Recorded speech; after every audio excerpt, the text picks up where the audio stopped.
Bien, bueno, no sé si me escuchan todos. Eh, Pueden levantar la mano para estar seguro de que me están escuchando. A ver.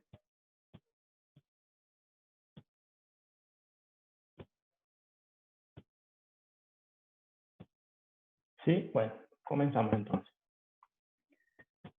Bueno, la intención de esta charla, más que hacer un tratado o un seminario de cada una de las patologías infecciosas que se pueden ver en el área de urgencias, es más o menos tener unas nociones sobre cada una de ellas, ¿sí?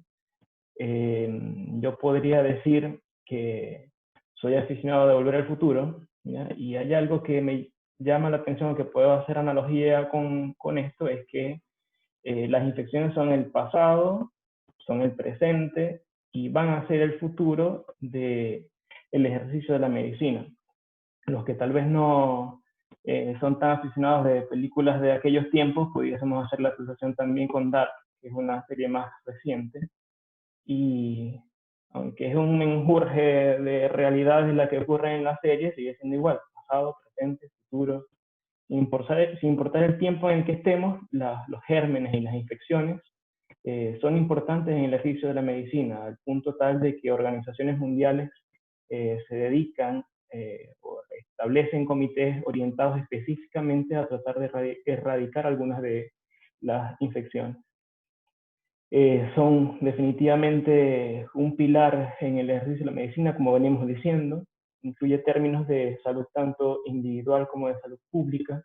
No es solamente el individuo al que nos encargamos nosotros de tratar, sino que es la comunidad la que también se beneficia del tratamiento efectivo de cada individuo. Desde el punto de vista estrictamente médico, es necesario tener un conocimiento actualizado de ellas, porque hay algunas infecciones que ni siquiera conocíamos hace algunas décadas. Ejemplos de algunas de ellas es la influenza. Siempre se ha hablado de la influenza estacional, pero ha habido algunos brotes, no sé, creo que todos recordamos el brote del H1N1 o algo que también podríamos traer a colación son los brotes de ébola, y así pudiésemos enumerar una cantidad de infecciones que determinamos como infecciones emergentes. En el mundo están diseminadas en todos los sitios donde haya un ser humano, puede haber infecciones. En algunas áreas que están más desasistidas que otras hay reportes de mayor cantidad de casos, y cada área tiene sus infecciones, algunas endémicas.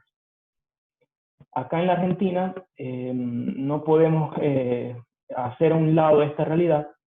Vemos cómo las infecciones del tracto respiratorio inferior son la segunda causa de muerte y se han mantenido en este valor a lo largo de la última década. Entonces no es menos importante que hablemos de esta situación, de esta realidad.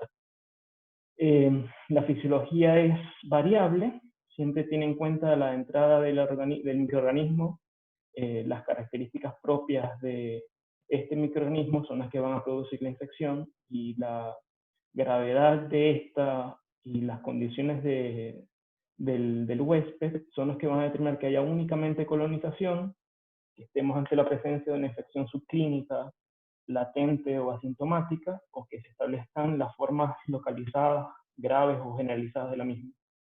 No es la intención de esta charla hablar de cada una de estas infecciones, de cada uno de los protozoarios, bacterias o virus que generan estas infecciones. La intención es que nos orientemos hacia una buena evaluación y un buen abordaje. Para esto, obviamente, es necesario tener una historia clínica de alta calidad, podríamos decir, con una anamnesis por aparatos que incluyan síntomas y síntomas importantes, como tos, síntomas abdominales, patrones de fiebre, etc. Patrones de riesgo epidemiológico en las enfermedades que es importante tenerlos en cuenta, factores de riesgo generales, que siempre los vamos a tener en cuenta, una exploración física también efectiva, que siempre incluye los signos vitales, el examen físico por aparatos tomando en cuenta la localización de la infección que vayamos a tratar de diagnosticar, las lesiones cutáneas cuando sea importante tenerlas en cuenta, adenopatías, y con esto estableceríamos un diagnóstico clínico, que en algunas ocasiones tiene que ser sustentado por pruebas complementarias, ya sea de laboratorio, de imágenes, y bueno, muestras específicas que creo que en su momento hablaremos algo sobre esto de las muestras. Entonces, bueno, yo quisiera tocar algunas infecciones frecuentes y lo que traté de hacer es separarlos por sistemas y aparatos. Entonces, el sistema respiratorio, el genitourinario, tienen la particularidad de que siempre dividimos las infecciones de estos dos sistemas en infecciones respiratorias o genitourinarias o del tracto urinario, altas y bajas. También algo sobre las infecciones gastrointestinales vamos a hablar, las infecciones de piel y partes blandas más frecuentes, y aunque no suelen ser frecuentes, las infecciones del sistema nervioso central, por su implicancia en cuanto a lo grave y terrible que puede ser el curso de estas, también vamos a tocar algo puntual. Y algo sobre la sepsis y el shock séptico. Entonces, bueno, el sistema respiratorio incluye las infecciones más frecuentes en la guardia. Dentro de ellas, las más frecuentes son las de las vías respiratorias altas. Y entre ellas, la que vamos a comenzar a tratar de tocar es la faringitis. Síntomas habituales de la faringitis: dolor de garganta, irritación en la área faríngea, fiebre, tos, odinofagia, algo de dificultad para tragar, o talgia, dependiendo de la extensión de la faringitis. Algo que pudiésemos incluir serían linfadenopatías, eritema faríngeo. Los agentes causales habituales son estreptococos piógenes y estreptococos del grupo beta hemolítico, estafilococos aureus y algunos virus. Pudiésemos diferenciar estas faringitis bacterianas de las virales porque es importante a efectos del tratamiento, ¿ya? Las bacterianas habitualmente son de aparición súbita, con fiebres altas, con exudados purulentos, no tienen síntomas asociados habitualmente. Las adenopatías suelen ser dolorosas y aparecen habitualmente en invierno y en primavera.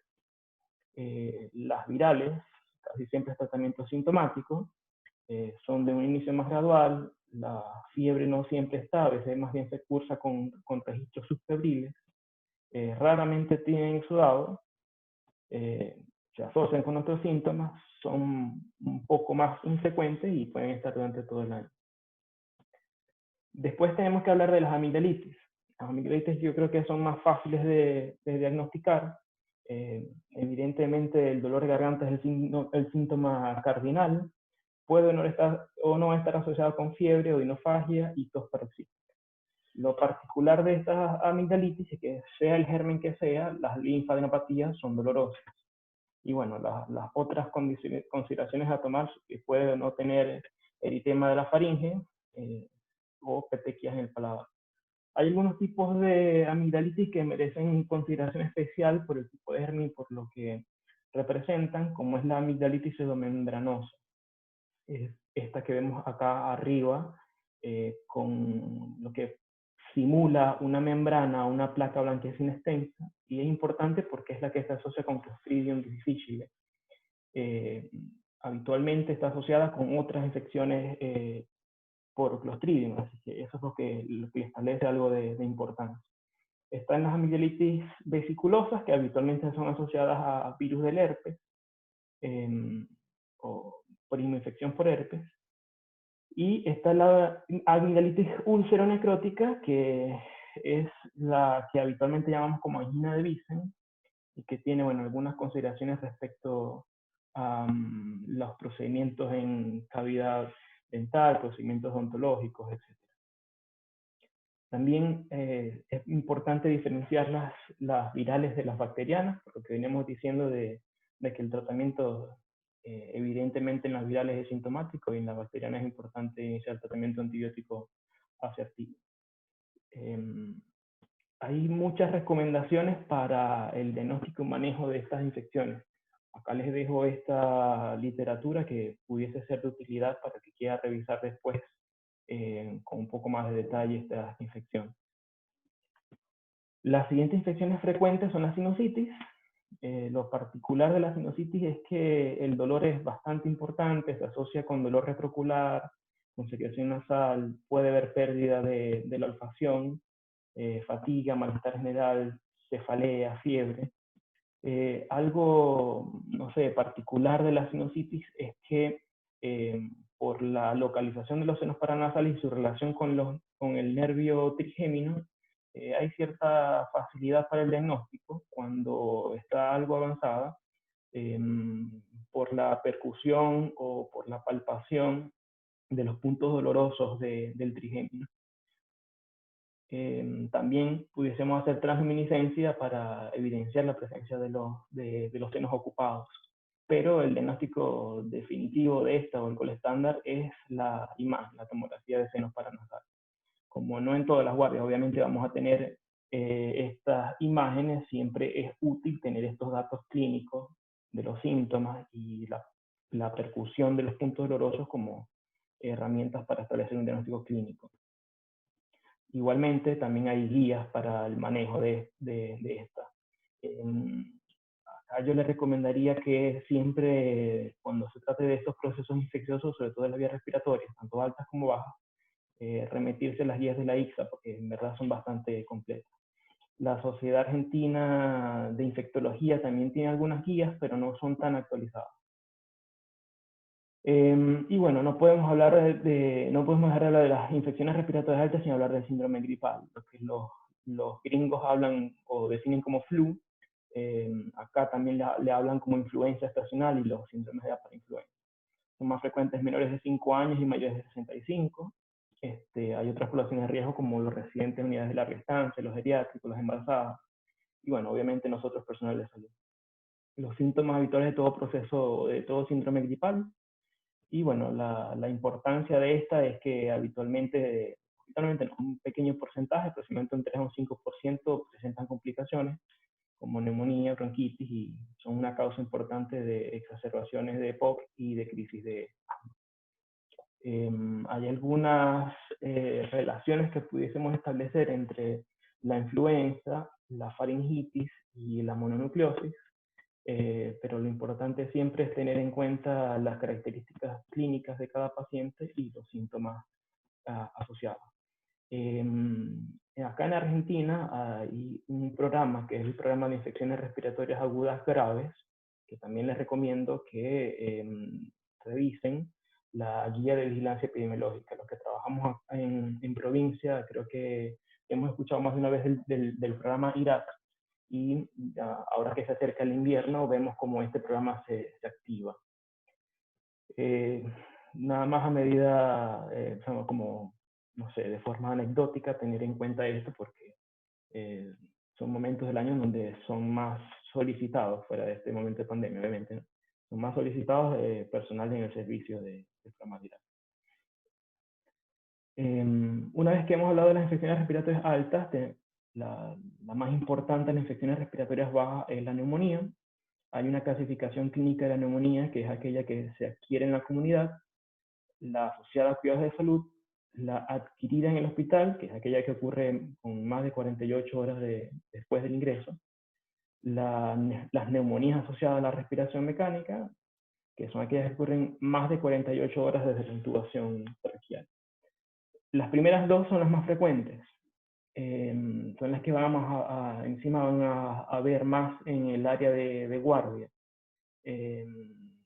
La incidencia y la mortalidad no es desestimable. Uno de cada 6 casos por 100.000 habitantes, o sea, se va a presentar uno de cada 6 casos por 100.000 habitantes. Y la mortalidad en los casos ambulatorios es bastante baja, 1%, versus la mortalidad en los pacientes que se internan, que es de un 15%. Hay criterios diagnósticos para ella. Siempre se habla de 3 criterios. El primero es el infiltrado radiográfico nuevo. Es importante hacer detalle en esto de que sea nuevo el infiltrado, que tenga más de uno de los siguientes: la fiebre, tos, puede ser seca o con expectoración. En la presencia de alguno de estos dos y del infiltrado biológico ya establecemos diagnóstico. la presencia de dos o más de los siguientes, que pudiésemos considerar como criterios menores, que serían el dolor pleurítico, la disnea, un recuento de blancos mayor a 12.000, alteración del estado de la conciencia, consolidación pulmonar en el examen físico, o lo que los clínicos llamamos el síndrome de consolidación pulmonar, que no es más que la presencia de hipoventilación o disminución del murmullo, matidez y algún agregado pulmonar, habitualmente crepitante. Yo creo que los que trabajan en guardia tienen que tenerla clara cuando saber o cuando solicitar un estudio de imagen, una radiografía de tórax. Es importante que nunca desestimemos lo que pudiese implicar una imagen, y más cuando decíamos de que uno de los criterios diagnósticos principales es la presencia de un infiltrado radiológico. Entonces, vamos a solicitarla cuando tengamos alguno de los siguientes signos vitales anormales.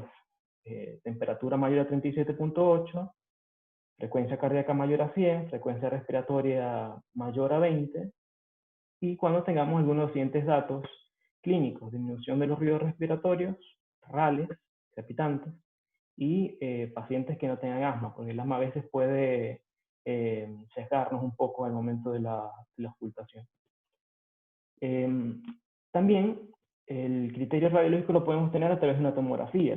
No en todos los centros van a tener tomografías tampoco, pero es importante conocer que a veces la radiografía de tórax no tiene ningún hallazgo positivo y